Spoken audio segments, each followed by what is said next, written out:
Hey guys, welcome back to the channel. I hope you all are having a fantastic day and a fantastic week. It's been a while since my last upload, but I'm back. I know it's been, I think, like a month or so. And today I have for y'all a little review for Doom the Dark Ages. Now, it's not going to be like a typical review the way I've done with other games and stuff, where I'll have like a script and I sound a bit more like, I don't know, professional, I guess, using big words and whatnot. It's going to be more, I guess, laid back and kind of speaking straight from the mind into the mic, I guess you could say. And the reason for that is because I just haven't had the time to write a script. I've been busy with work and like other real life stuff, so I just haven't had the time to really sit down and put together a good enough script to present to y'all. So yeah, we're just gonna go straight raw, right off the mind, like whatever comes to my head, I'm gonna say it. Let's start off with the gameplay and the combat and stuff like that.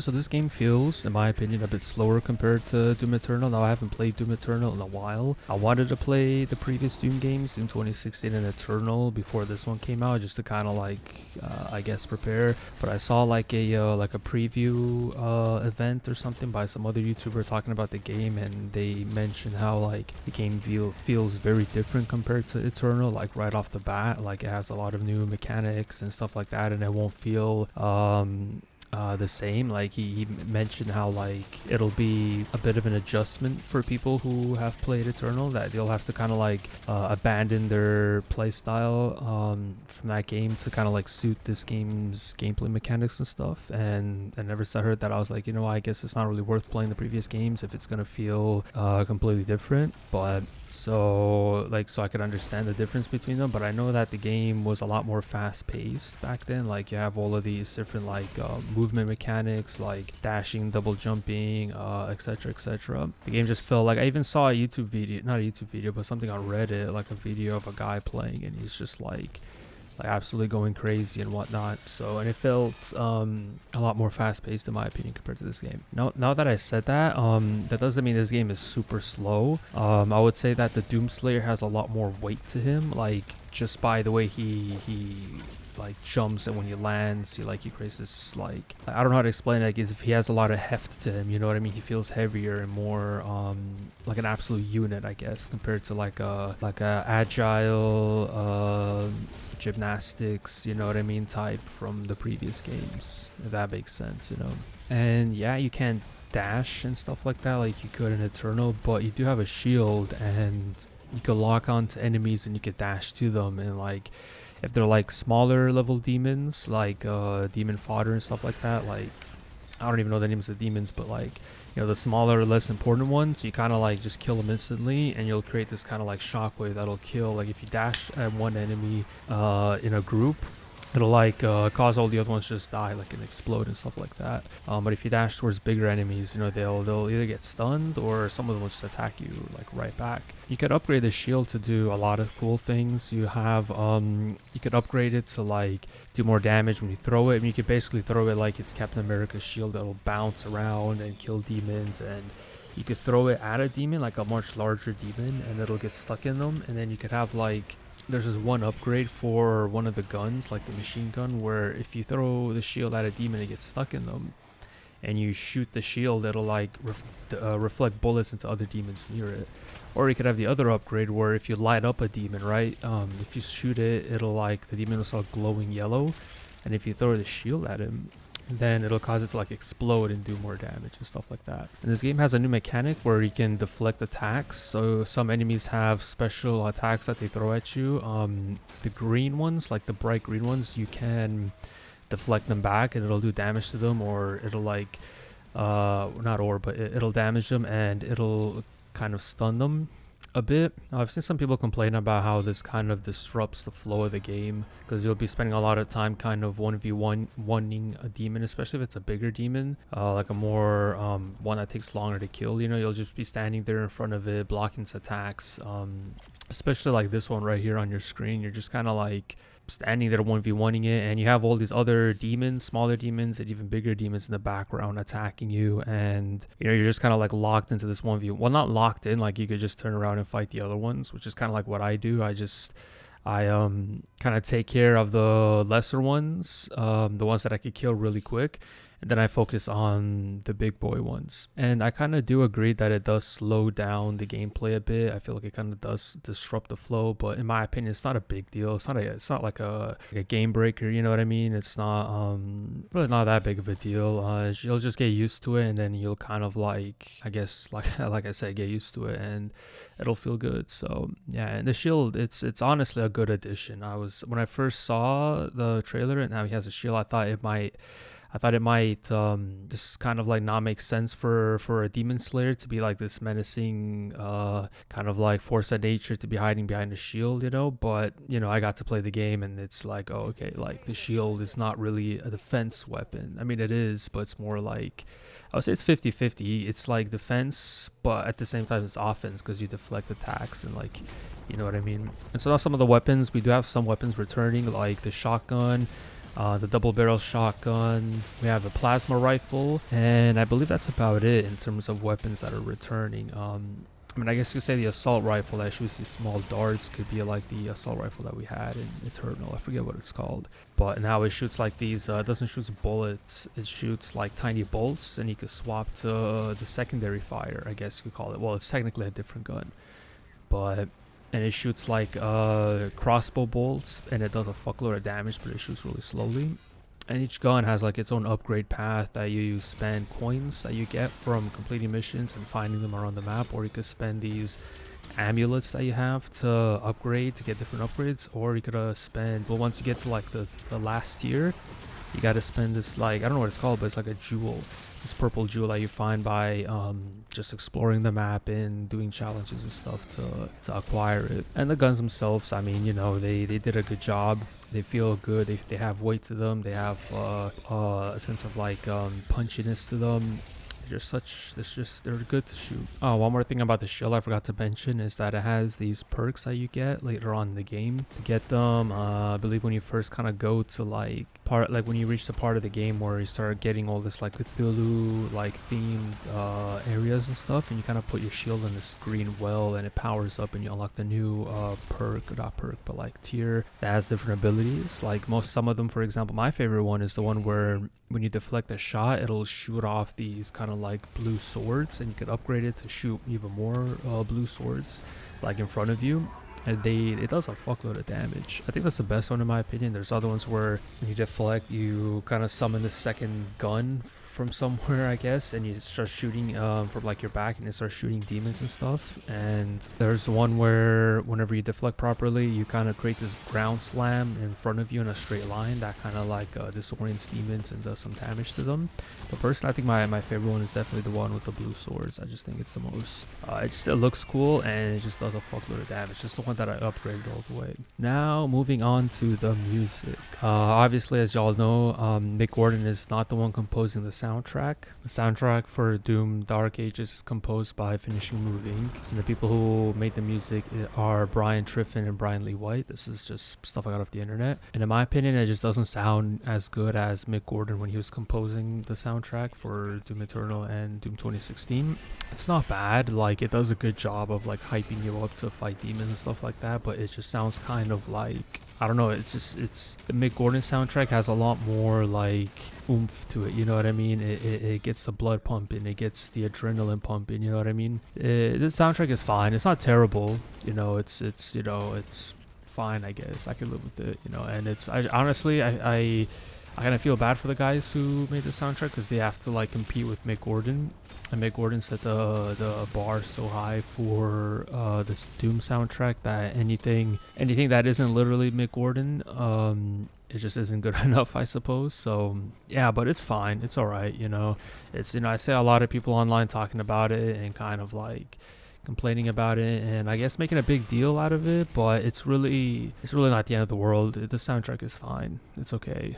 You know, you'll live, I suppose. Now, touching up on the story is pretty basic. It's nothing too crazy. You know, you have a bad guy. The bad guy wants this amulet to make himself stronger. You know, we gotta stop the bad guy from getting it, and obviously at the end he gets it. He becomes strong, and we gotta beat him. And yeah, you know, it's pretty basic. You know, I don't want to spoil too much in case you haven't played it, but the story is fine. It's suitable. I mean, you know, it's not really the type of game that you would play for the story. You're really just here to shoot demons. Honestly, if this game had no story at all, or even if it had a really bad story, I don't think a lot of people would genuinely care. You know, people would still buy it, but it's serviceable. It's the new villain guy. His name is Azrek, who's like this powerful archdemon. And he leads an invasion of the Argent Denur. Like I said, he is seeking the heart of the Argent, and he's just kind of like stopping at nothing, just sending armies of demons in to stop, not to stop, sorry, but to take it for himself so he can make himself more powerful. And you know, I wouldn't say he's really well written, since we don't really know much about him. He's just Prince Azrek, you know, just some bloke in hell, you know, wanting to become more powerful and take over the living, I suppose, you know. So yeah, you know, he's I wouldn't say he's forgettable, but it's serviceable. Like I said, you know, about the story, it's fine.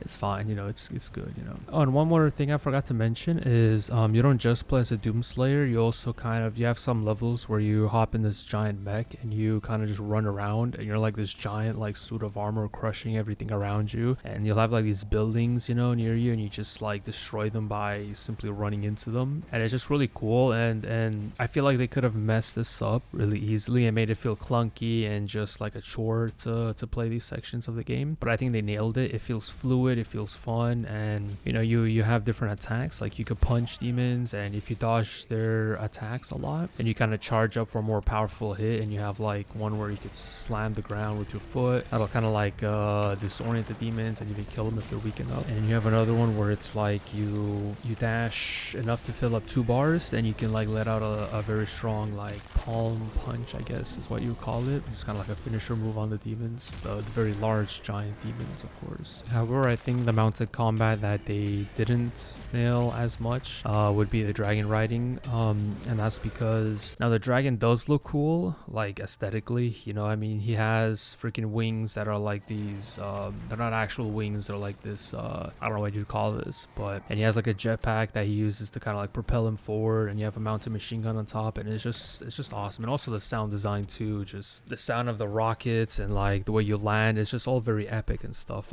However, from the gameplay perspective, it's very kind of lame, I guess, because you just you have a turret gun that you kind of just shoot. So sometimes you'll be chasing these little demon spaceships flying around, and then you got to shoot them down with your machine gun and you get a reward. But there are times where you have to kind of like lock on to enemy turrets to destroy them, so you can land safely, like on a ship, so you can hop off the dragon and do whatever you got to do. For that section, it's it's just kind of like meh, because all you do is just lock on and you dodge attacks the same way you dodge attacks with your mech suit. And then once you dodge the attack, you get like a strong missile that you fire at the turret, and that's it. It feels very it's kind of like they had no idea what they wanted to do with it, so let's just make it, you know, whatever. It's a bit repetitive and boring, you know. I mean, I know you could say the same thing about the mech suit, because all you're doing is just like you're punching, and then when the enemy's about to attack, you dodge to charge up a more powerful attack. But at least with that, it just feels more epic to do so, you know. It's just the way it feels is better versus the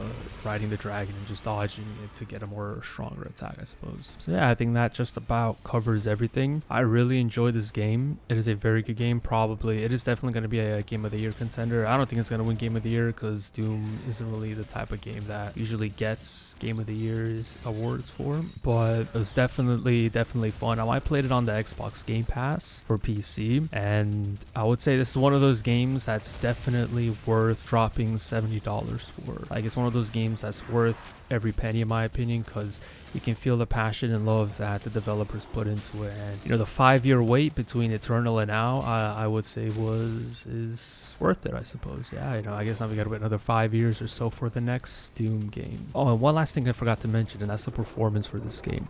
Now, I'm playing this game on PC, like I said, with the RTX 4080. Intel i9 14900K processor, 40 gigabytes of RAM. I have a pretty beefy PC, and I'm playing the game in 4K at max settings. And even on native, I struggle to get 60 FPS. I'm mainly hitting 30 to 40 FPS. 30 if like I'm outside, running around, and like 40-ish when I'm inside, in a more closed off area, I guess you could say. So the game is just doesn't run as smoothly as Doom Eternal. I feel like Doom Eternal was like very, very well optimized. Now, don't quote me on this, but I remember reading somewhere that a developer said that if they didn't have, like if ray tracing wasn't a thing, then it would have taken them a lot longer to make this game. I remember seeing that somewhere. I don't remember what a news article mentioned that, and I think it's because like this game does have forced ray tracing. Like I think it's the same one that Oblivion has. If you play Oblivion on PC and you try to change, you go to the settings, there's I believe it's ray tracing illumination or whatever, and you can't turn it off. You would have to use a console command to turn it off, and doing so it does improve the performance. So I think that might be why, because there's forced ray tracing in the game. So be wary that if y'all don't have like a really good PC to run this game at like 4K, then y'all are gonna struggle. You'll have to use DLSS, which is what I use, and frame gen. And when you do that, the game does run a lot better, but it comes at a cost. The game's a lot more not blurrier, but it's not as like obviously it's not going to be as clean as native. So just something to consider. Now, to give this game a score, I give it a 9 out of 10. I feel like the game pretty much does everything perfectly. Yeah, there's some caveats, like the music isn't as good as Eternal, and the performance isn't that great on native. You do need DLSS and frame gen to get a high frame rate. But all of that isn't really like, I wouldn't say there are reasons to not buy the game. This game is definitely worth the $70 that it's charging, but if you do have Game Pass, I'd you can just play it on Game Pass then. Like I said, it's definitely worth $70. It's one of those games that it's definitely worth the purchase versus just getting it on Game Pass, if that makes sense. So yeah, I hope y'all enjoyed this video. It's not like my other typical reviews. I don't want to make any excuses, but I've just been very busy, personal life and work and stuff, and I haven't had the time to really sit down and make a proper like review, like a professional review. I feel like this game deserves one, but due to time constraints, I just haven't got the time to do it. And yeah, hope y'all liked it. Hope y'all like and comment, subscribe. Let me know what y'all want to see more from me, what kind of games and stuff you want me to review, and like some different types of content you want me to do, because I do want to do other videos, not just review videos. For example, right now I am kind of working on, since Elden Ring Night Reign is coming out, I've kind of gone back and played all the From Software games, from Demon Souls, Dark Souls 1 through 3, Sekiro, Bloodborne, Elden Ring, etc., and just kind of like doing, I guess, kind of like a retrospective kind of video. I'm not sure exactly what I want to do with it. I'm just kind of playing through all of them and then giving my thoughts and opinion on it, and how like the Souls like games by From Software have evolved through the years, and just kind of like talking about it and stuff and having a good time. So yeah, that's gonna be a very long video, because these games are difficult and they're gonna take a while to beat, so that won't be for, I don't know, a while. But in between now and the release of that video, I'll definitely make some more videos on other games that I find interesting, and yeah, and let y'all know if it's worth buying or not. So I appreciate your time. Hope y'all have a fantastic day, and yeah, catch y'all later.